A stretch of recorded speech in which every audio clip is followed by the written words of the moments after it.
So I've recently started studying for my next organic chemistry exam. I'm trying to learn all the reactions I need to know for it.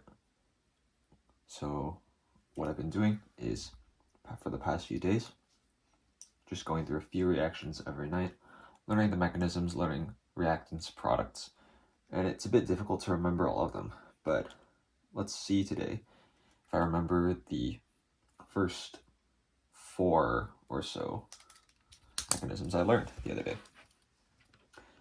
First reaction is hydrobromination with carbocation intermediates. So that's going to start with HBr and an alkene.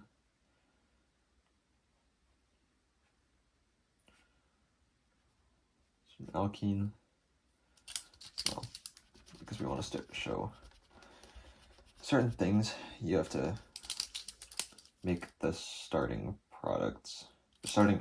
reactants of a certain type.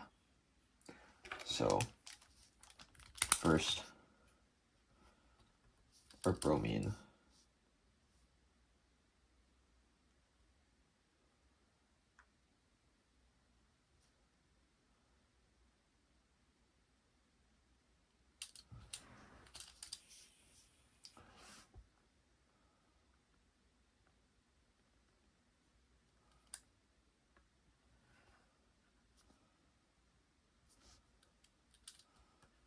So now we have a carbocation intermediate here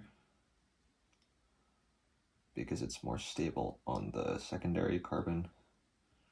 And we have a hydrogen here, negative bromine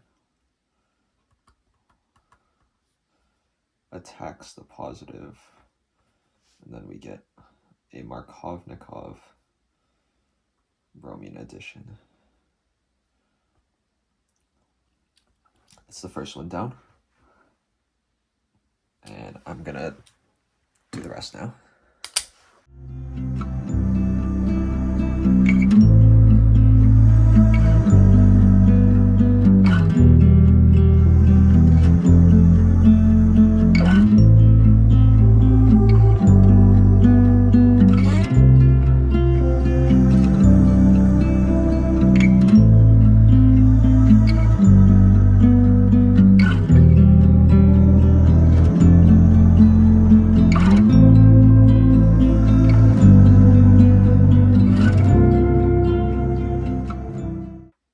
I remembered the first 3. Hydrobromination via carbocation intermediate, which is pretty easy. Hydrobromination of alkene with a peroxide, so that creates an anti-Markovnikov product. So it's slightly different hydrobromination than the carbocation intermediate one. It uses a radical, so it's actually fairly complicated compared to the other reaction. And then the third one I was doing was reduction of an alkyne with hydrogen and Lindlar's catalyst. That one I remembered as well because we don't need to know the mechanism. I was just knowing the reactants and the products. And the fourth one, I got a little bit stuck. That one was reduction of alkynes to transalkenes with dissolving metal reduction. That one was a bit more difficult. I have to remember that there's no regeneration of the catalyst with this one. A lot of radical reactions, you'll make one radical at the start, and then by the end of the reaction, you regenerate the radical to continue that reaction.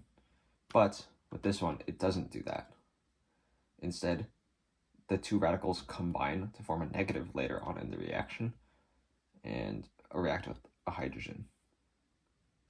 That's how we get E-alkenes or transalkenes. So yeah, back to time lapse.